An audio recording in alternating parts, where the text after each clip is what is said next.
और उद्यमियों को स्वरोजगार और माध्यम से ही आत्मनिर्भर बनाना और रोजगार सृजन को बढ़ावा देना रहा। कार्यक्रम में कई विभागों द्वारा संचालित योजनाओं की जानकारी दी गई और लाभार्थियों को स्वरोजगार के लिए प्रोत्साहित किया गया। वक्ताओं ने कहा कि स्वरोजगार से न केवल व्यक्ति आत्मनिर्भर बनता है बल्कि दूसरों को भी रोजगार देने का अवसर मिलता है। कार्यक्रम में बड़ी संख्या में युवाओं और इसमें सहायता समूह और उद्यमियों ने सहभागिता की और इसके साथ ही इस दौरान मुख्यमंत्री पुष्कर सिंह धामी ने क्या कुछ कहा है, आपको सुनवाते हैं।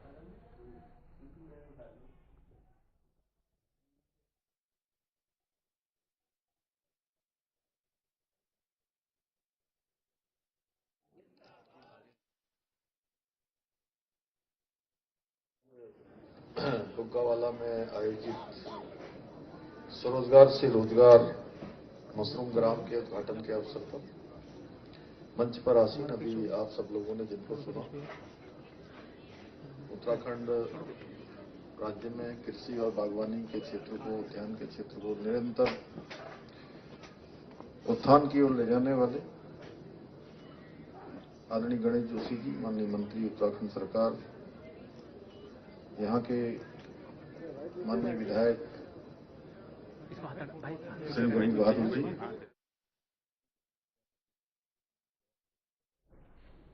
तो युवाओं को मिलेगा रोजगार संदेश। और इसके साथ ही आपको बता दें कि सीएम धामी मौजूद हैं हरिद्वार में स्वरोजगार कार्यक्रम में, और हरिद्वार में स्वरोजगार कार्यक्रम का आयोजन किया जा रहा है जहां पर सीएम धामी मौजूद हैं। इसके साथ ही रोजगार युवाओं को अब मिलने जा रहा है।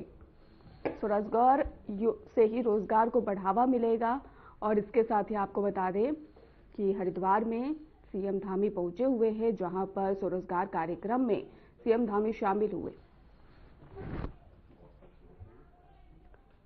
देहरादून से एक और बड़ी खबर आपको बता दें जहां पर सीएम पुष्कर सिंह धामी का आज दिल्ली दौरा है और दोपहर 3 बजे दिल्ली पहुंचेंगे मुख्यमंत्री धामी। नोएडा में 15वें महाकौथिग मेले में होंगे शामिल और आज शाम में ही नोएडा में महाकौथिग मेले में आएंगे। आपको बताते चले कि नोएडा में 15वें महाकौथिग मेले का जो है उसमें सीएम धामी पहुंचेंगे। देहरादून से बड़ी अपडेट बता रहे हैं जहां पर दिल्ली दौरे पर आज सीएम धामी रहेंगे। बड़ी अपडेट, नोएडा में 15वें महाकौथिग मेले में शामिल भी होने जा रहे हैं सीएम धामी। आज शाम को बड़ा आयोजन जहां पर सीएम धामी शामिल होंगे। देहरादून से खबर बता रहे हैं सीएम पुष्कर सिंह धामी का आज दिल्ली दौरा है। दोपहर 3 बजे दिल्ली पहुंचेंगे मुख्यमंत्री धामी और नोएडा में 15वें महाकौथिग मेले में होंगे शामिल। बड़ी अपडेट, आज शाम में नोएडा में महाकौथिग मेले का आयोजन है जहां पर सीएम धामी पहुंचेंगे। तो देहरादून से आपको बड़ी अपडेट बता रहे हैं, पुष्कर सिंह धामी का दिल्ली दौरा है, 3 बजे पहुंचेंगे धामी और इसके साथ ही महाकौथिग मेले में होंगे शामिल। नोएडा में महाकौथिग मेले का आयोजन किया जा रहा है जिसमें उत्तराखंड के मुख्यमंत्री पुष्कर सिंह धामी शामिल होंगे।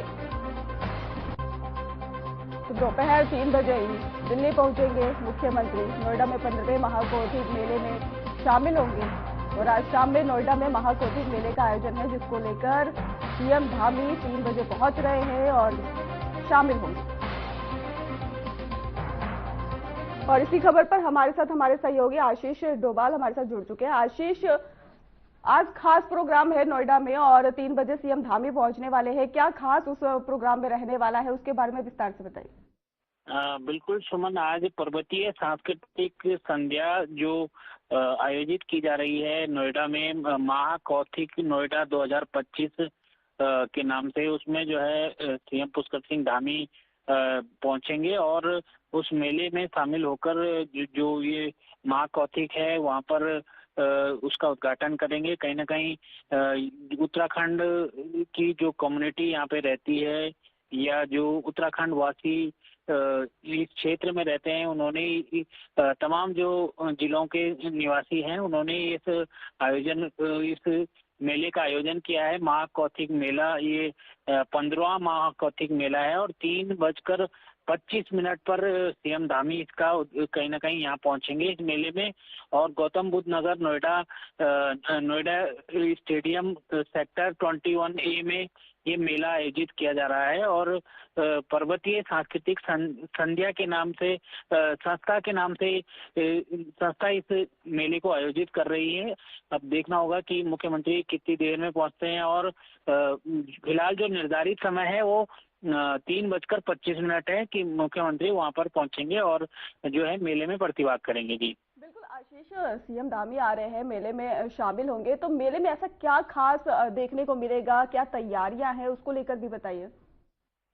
बिल्कुल, इस मेले में तमाम जो उत्तराखंड के गायक हैं वो अपनी प्रस्तुतियां देंगे। और इस महाकौथिक जो नोएडा 2025 है इसमें जो पर्वतीय सांस्कृतिक संस्था है उसने जो उत्तराखंड की तमाम लोक गायक हैं उनको यहाँ बुलाया है। वो अपनी प्रस्तुतियां देंगे और तमाम तरह के स्टॉल भी यहाँ पर लगाए गए हैं। और जो वहाँ पे स्थानीय लोग हैं जो उत्तराखंड के प्रवासी हैं जो नोएडा में रहते हैं या आसपास रहते हैं उनको भी निमंत्रण दिया गया है। और वो इस मेले का जो है कहीं ना कहीं आनंद लेंगे। और जो पहाड़ी जो लोक गायक हैं इसमें कई लोक गायक पहुंच रहे हैं। और इस मेले में मुख्यमंत्री पुष्कर सिंह धामी भी अपनी मौजूद रहेंगे। और कहीं ना कहीं ये खास मेला होने जा रहा है क्योंकि जो प्रवासी हैं उत्तराखंड से बाहर के जो प्रवासी रह रहे हैं उत्तराखंड के निवासी बाहर रहते हैं उनके लिए ये महाकौथिक जो है नोएडा 2025 सेक्टर 21A गौतम बुद्ध नगर जो है नोएडा स्टेडियम में इस मेले का आयोजन किया गया है। जी आशीष डोभाल जी, आपका बहुत बहुत शुक्रिया हमारे साथ जुड़ने के लिए और पूरी जानकारी देने के लिए। उत्तराखंड के मुख्यमंत्री पुष्कर सिंह धामी ने देहरादून में आयोजित 10वें इंटर डिपार्टमेंट बैडमिंटन टूर्नामेंट 2025 के उद्घाटन समारोह में शिरकत की। और इस अवसर पर ही मुख्यमंत्री ने खिलाड़ियों का उत्साहवर्धन करते हुए कहा कि ऐसे आयोजन कर्मचारियों में टीम भावना और फिटनेस और सकारात्मक प्रतिस्पर्धा को बढ़ावा देते हैं। उन्होंने खेलों को स्वास्थ्य कार्य संस्कृति का भी अहम हिस्सा बताते हुए सभी प्रतिभागियों को शुभकामनाएं दी हैं।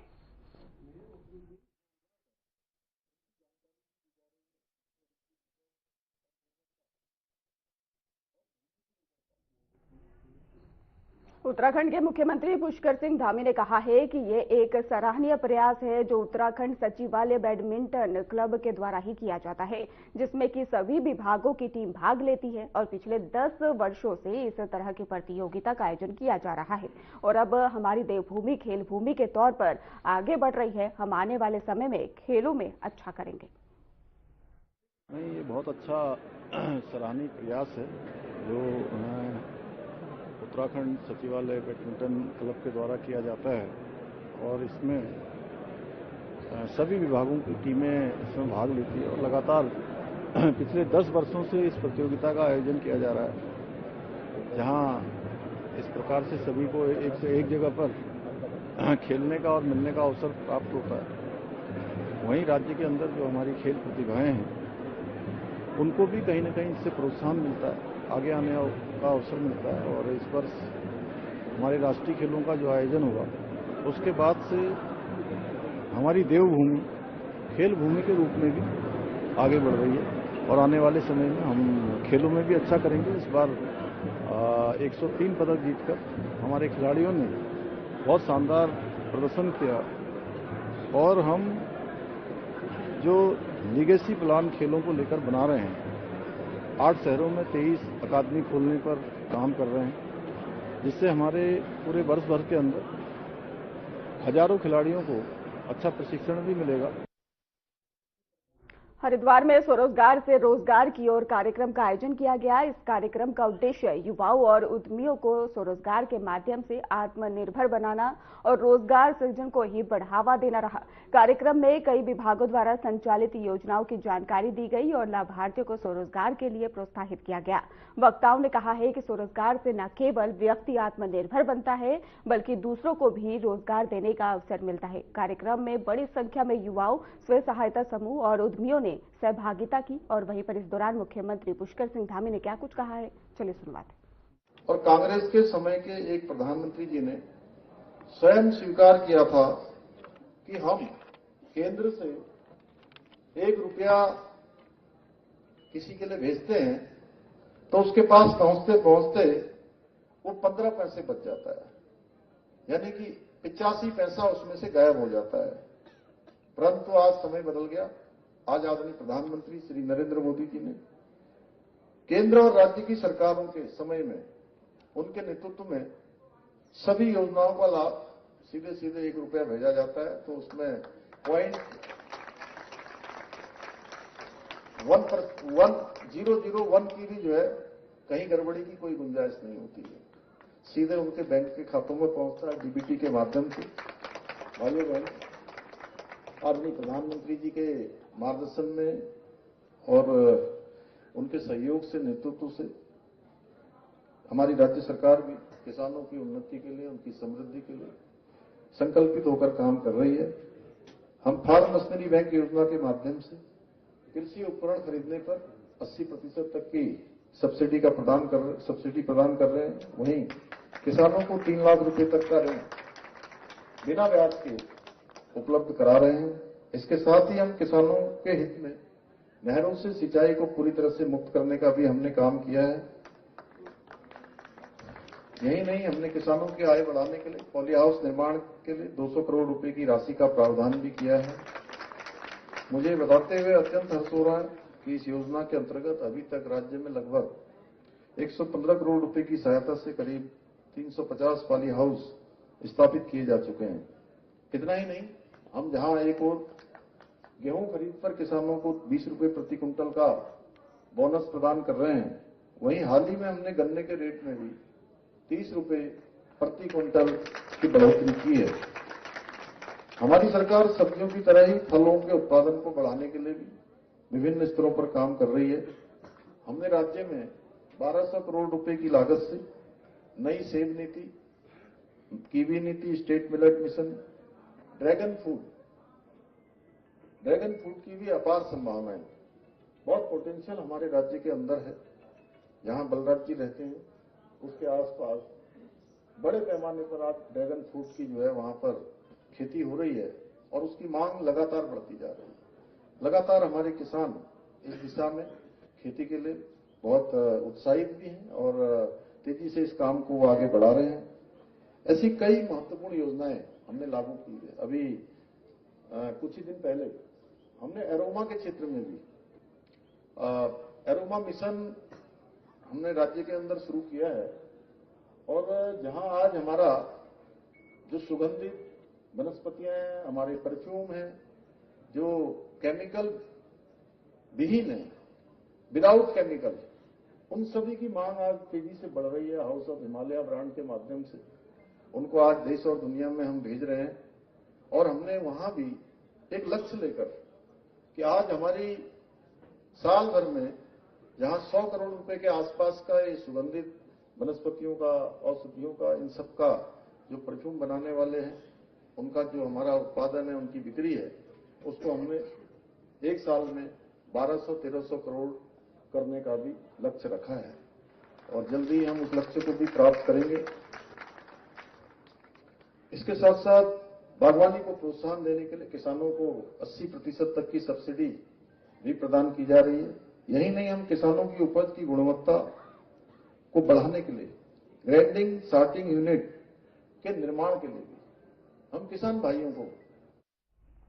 देहरादून में मुख्यमंत्री पुष्कर सिंह धामी से जनप्रतिनिधियों ने शिष्टाचार भेंट की और मुलाकात के दौरान राज्य के विकास कार्य और जनहित से जुड़े कई मुद्दों पर विस्तार से चर्चा हुई। मुख्यमंत्री ने जनप्रतिनिधियों से उनके क्षेत्रों से जुड़े सुझाव लिए हैं और विकास कार्यों को गति देने के लिए आपसी समन्वय पर जोर दिया है। इस अवसर पर कैबिनेट मंत्री सतपाल महाराज, रेखा आर्या, विधायक उमेश शर्मा काऊ और किशोर उपाध्याय सहित अन्य जनप्रतिनिधि मौजूद रहे।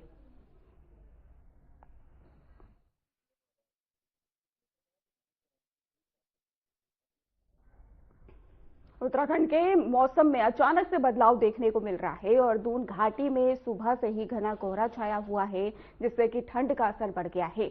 पश्चिमी विक्षोभ के कारण ही राज्य के उन हिमालय क्षेत्रों में बारिश और बर्फबारी की संभावना जताई गई है और मौसम विभाग के अनुसार ही उत्तरकाशी, चमोली, पिथौरागढ़ और रुद्रप्रयाग जैसे पहाड़ी जिलों में बारिश और बर्फबारी हो सकती है, जबकि तराई और इसके साथ ही भावर क्षेत्रों में शीतलहर चलने के आसार है। मैदानी जिलों में घने कोहरे को लेकर येलो अलर्ट जारी किया गया है और वहीं पर बारिश होने से राजधानी देहरादून की वायु गुणवत्ता में सुधार होने की भी उम्मीद जताई जा रही है। तो ठंड और शीतलहर का जो कहर है वो साफ तौर पर देखने को मिल रहा है। लोग अलाव का सहारा लेते हुए भी नजर आ रहे हैं। इसके साथ ही कई राज्यों में जो घना कोहरा है उसकी चादर भी साफ तौर पर देखने को मिल रही है और घने कोहरे के कारण लोग काफी ज्यादा परेशान नजर आ रहे हैं और इसके साथ ही गर्म कपड़ों और अलाव का सहारा लेते हुए भी नजर आ रही है। वहीं पर अगर बात करें पहाड़ों की, तो पहाड़ों में बारिश बर्फबारी का येलो अलर्ट भी जारी कर दिया गया है और इसके साथ ही लोगों को चेतावनी दी जा रही है कि अगर जरूरी ना हो तो घर से बाहर ना निकले और इसके साथ ही घर में रहने की जो बच्चों और बुजुर्गों को लगातार चेतावनी दी जा रही है। इसके साथ ही मौसम विभाग लगातार अलर्ट करता भी नजर आ रहा है और इसके साथ ही आपको बता दें कि बारिश और बर्फबारी का जो अलर्ट है वो मौसम विभाग द्वारा जारी कर दिया गया है, जिसके चलते शीतलहर की जो देखने को मिल रहा है और इसके साथ ही कहर भी साफ तौर पर ठंड का नजर आ रहा है। उत्तराखंड के पुरोला विधानसभा क्षेत्र के पोरा गांव निवासी में दिव्या ज्योति बिजवाड़ ने ही जलवायु परिवर्तन और पारिस्थितिक असंतुलन जैसे अहम मुद्दों पर भारत का प्रतिनिधित्व करते हुए ब्राजील में आयोजित अंतर्राष्ट्रीय सम्मेलन में सहभागिता की। इस मौके पर पुरोला विधायक दुर्गेश्वर लाल ने ही दिव्या की सराहना करते हुए कहा है कि सामान्य किसान परिवार से निकलकर वैश्विक मंच पर पहुंचता और क्षेत्र और प्रदेश के लिए गर्व की बात होती है। और दिव्या ज्योति ने बताया है कि विधायक के सहयोग से उन्हें सम्मेलन में भाग लेने में किसी तरह की कठिनाई नहीं हुई। उन्होंने पर्यावरण संरक्षण और प्राकृतिक संसाधनों को बचाने के लिए सामूहिक प्रयासों की आवश्यकता पर भी जोर दिया है।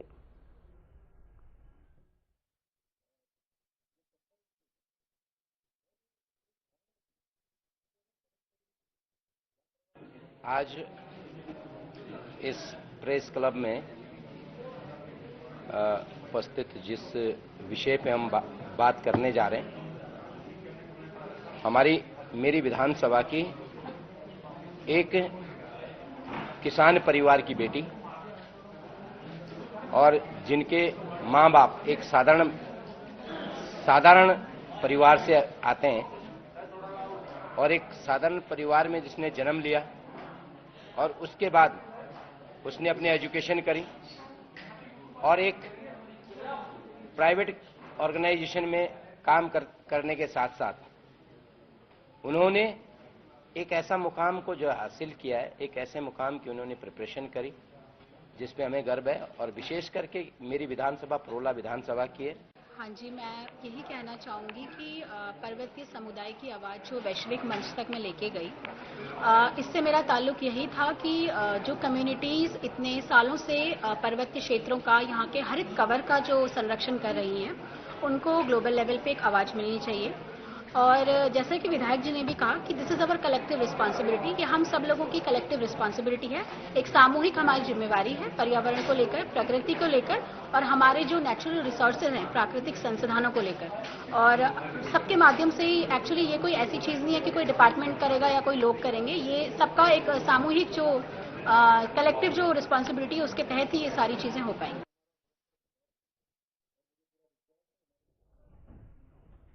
खटेमा में घने कोहरे के चलते एक बड़ा सड़क हादसा जो है वो सामने आया है, जहां पर कम दृश्यता के कारण जेसीबी और स्कूटी की आमने सामने जोरदार टक्कर हो गई। हादसे में स्कूटी सवार युवक गंभीर रूप से घायल हो गया। सूचना मिलते ही 108 एम्बुलेंस मौके पर पहुंची और घायल को खटीमा नागरिक अस्पताल में ले जाया गया। युवक की हालत नाजुक देखते हुए डॉक्टरों ने उसे हायर सेंटर रेफर कर दिया है। घटना की सूचना पर पुलिस भी मौके पर पहुंची और जेसीबी को कब्जे में ले लिया गया है। पुलिस ने हादसे के कारणों की जांच शुरू कर दी है और वहीं पर प्रारंभिक तौर पर घने कोहरे के कारण दृश्यता बेहद कम होना हादसे की बड़ी वजह मानी जा रही है।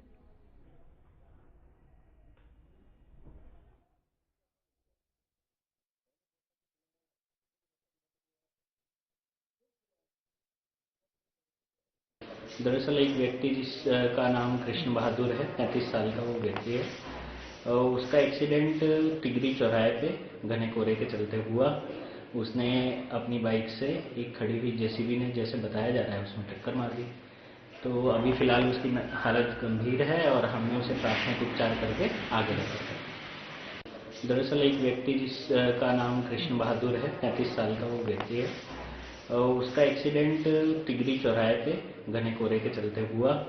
उसने अपनी बाइक से एक खड़ी हुई जेसीबी ने, जैसे बताया जा रहा है, उसमें टक्कर मार दी। तो अभी फिलहाल उसकी हालत गंभीर है और हमने उसे प्राथमिक उपचार करके आगे रेफर किया।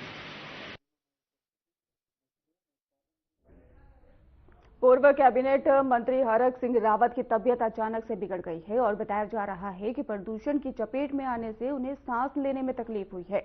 हाल ही में वे दिल्ली में एक प्रदर्शन में शामिल होने गए थे और जहां से लौटने के बाद उनकी तबीयत और ज्यादा खराब हो गई और इसके बाद उन्हें देहरादून के एक निजी अस्पताल में भर्ती कराया गया है, जहां उनका इलाज चल रहा है।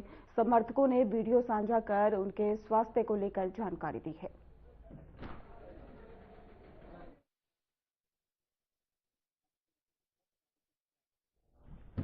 देहरादून में आज से 28 दिसंबर 2025 तक रेंजर्स ग्राउंड में ही सहकारिता मेले का आयोजन किया जा रहा है और मेले की थीम सहकारिता से शहरी ग्रामीण एकता रखी गई है।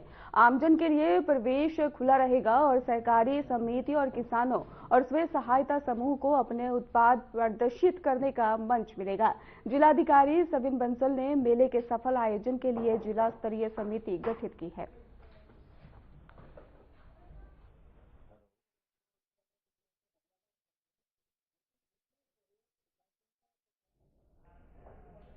देहरादून में आमजन को असुविधा से बचाने के लिए सार्वजनिक सुविधाओं से जुड़ी सड़क खुदाई को लेकर नई व्यवस्था लागू की गई है। जिलाधिकारी सविन बंसल के निर्देश पर अब बिजली, पेयजल, सीवर और इसके साथ ही गैस पाइपलाइन जैसी आवश्यक कार्यों के लिए सशस्त्र रूप से केवल रात्रि में ही सड़क खुदाई की अनुमति दी जाएगी। इस दौरान ही QRT मानकों की बड़ी निगरानी की जाएगी। प्रशासन ने निर्देश दिए हैं कि सुबह तक गड्ढा भरान और इसके साथ ही बैरिकेडिंग और चेतावनी साइन बोर्ड लगाना अनिवार्य होगा। अनुमति से ही अधिक खुदाई का लापरवाही पाए जाने पर जब्ती और मुकदमा दर्ज किया जाएगा।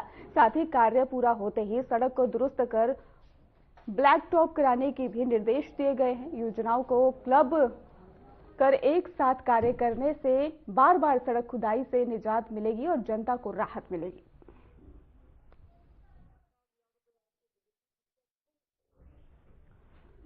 देहरादून में बॉलीवुड सुपरस्टार ऋतिक रोशन उत्तराखंड की खूबसूरत वादियों में ट्रैकिंग करते नजर आए हैं और ऋतिक ने ही ट्रैकिंग के दौरान संतला देवी मंदिर में दर्शन भी किए हैं। उन्होंने पहाड़ों और धुंध से घिरे रास्तों की मनमोहक तस्वीरें भी सोशल मीडिया पर साझा की है, जिसमें वे प्रकृति की गोद में सुकून भरे पल बिताते दिखाई दिए। पूरी ट्रैकिंग किट में ही ऋतिक का ही फिट और स्टाइलिश अंदाज फैंस को खूब पसंद आ रहा है और तस्वीरें सामने आने ही सोशल मीडिया पर ये तेजी से वायरल होती भी नजर आई।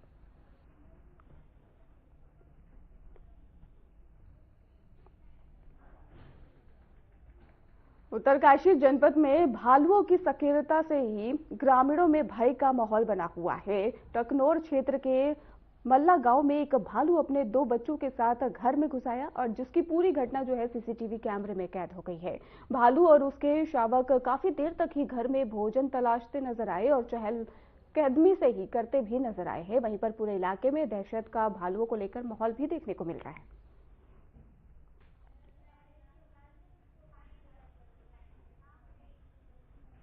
फिलहाल खास बुलेटिन में बस इतना ही। आगे की खबरों के लिए आप देखते रहिए हमारा चैनल। धन्यवाद।